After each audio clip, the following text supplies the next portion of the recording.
Christian, tu nous as conseillé sur les effervescents. Donne-nous quelques conseils pour les blancs. Alors oui, dans le déroulé du repas, une fois qu'on a profité justement des effervescents, comme je vous disais qu'on peut éventuellement aussi continuer sur l'univers des coquillages, sur des saumons fumés, ça marche vraiment très bien, c'est vraiment un joli moment et pas simplement qu'à l'apéritif. Mais après, si vous voulez passer sur des blancs secs ou plus puissants, à adapter bien entendu en fonction des plats que vous aurez choisis. Alors c'est vrai que le foie gras on connaît avec les moelleux, mais peut-être ça a quand même un caractère quelquefois un peu lourd. Et essayez peut-être d'orienter ça sur des vins peut-être avec un peu plus de rondeur. Tiens, par exemple sur le foie gras, moi ce que j'aime bien c'est les vins blancs de la vallée du Rhône, parce que je trouve qu'ils ont toujours cette rondeur, cette suavité, sans avoir trop de générosité, et je trouve que ça marche bien, ça donne un petit côté un peu frais justement aux préparations de foie gras, que ce soit simplement en terrine ou bien poêlé. Là, je vous ai choisi dans la vallée du Rhône. Alors, on connaît les Grands Condrieu, les Grands Hermitages, les Gros Hermitages, les Châteauneuf-du-Pape par exemple, mais il y a une appellation que j'aime beaucoup qui est Saint-Péray, qui est aux portes de Valence, qui fait des très jolis blancs, très typés de la vallée du Rhône, avec de la rondeur. Saint-Péray, j'aime bien parce qu'il y a cette petite touche d'acidité qui va donner un peu de peps justement au vin et à l'ensemble des deux.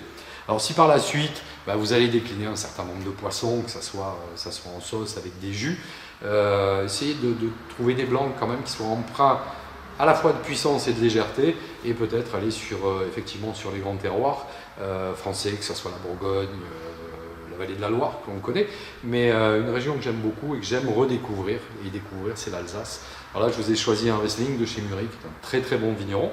Alors dans les Riesling, j'aime bien parce que le Riesling, il n'y a pas de sucre dedans, généralement on a toujours des vins empreints de fraîcheur justement qui sont intéressants à découvrir.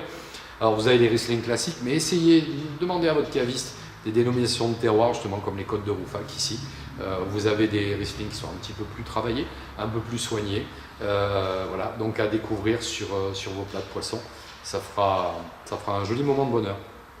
Val-de-Loire, on connaît Sancerre, on connaît Pouilly-Fumé, on connaît les Muscadets, peut-être pour des moments de consommation avec des poissons un petit peu plus frais, peut-être autour du citron, du gingembre. Justement, ils accompagneront très bien ces trois vins. Mais là aussi, je vous conseille fortement d'aller découvrir des appellations comme Saumur, par exemple, ou même en Touraine avec Vouvray et Montlouis, où on fait des délicieux vins blancs secs. Et là, cette fois-ci, c'est à Saumur, donc à l'ouest de la Touraine. Saumur qui est une très belle appellation. Le château Fosse-Sèche ici, voilà, c'est le royaume du chenin blanc. Alors le chenin blanc, on le connaît dans ses déclinaisons en moelleux, mais on sait que ça donne des très grands vins blancs, très aromatiques, très élégants, toujours avec un côté extrêmement charmeur et puis toujours doté d'une jolie fraîcheur et d'une jolie acidité justement pour relever vos plats. À tout seigneur, tout honneur aussi, c'est la Bourgogne. Voilà, alors en blanc, on connaît les Chablis qu'on va décliner en appellation village jusqu'au Grand Cru. On connaît les grandes appellations comme Meursault, Puligny, Chassagne, où on va découvrir toute l'histoire de la Bourgogne et tout ce que compte la France en grand vin. Mais d'autres appellations moins connues, avec des super rapports qualité-prix. Là, je vous ai choisi Auxey-Duresses, vous avez la Doigt, qui fait des grands blancs, Pernon-Vergelès, voilà, puis d'autres appellations comme Saint-Romain, Saint-Aubin, qui sont moins connues, moins sous les feux des projecteurs, avec des très grands vignerons. Là, c'est un Auxey-Duresses 2015 d'Agnès Paquet, donc c'est l'expression la plus élégante des chardonnays. Donc pour accompagner, encore une fois, vos plats de poisson, voilà, que ce soit à la crème ou avec des beurres, ça, c'est juste délicieux. Alors, juste petit conseil en plus, si vous avez acheté une bouteille de plus, sachez que ces vins-là, vous pourrez les ressortir sur vos fromages. Alors, si vous restez au vin blanc, choisissez d'harmoniser votre plateau de fromage autour des fromages de chèvre.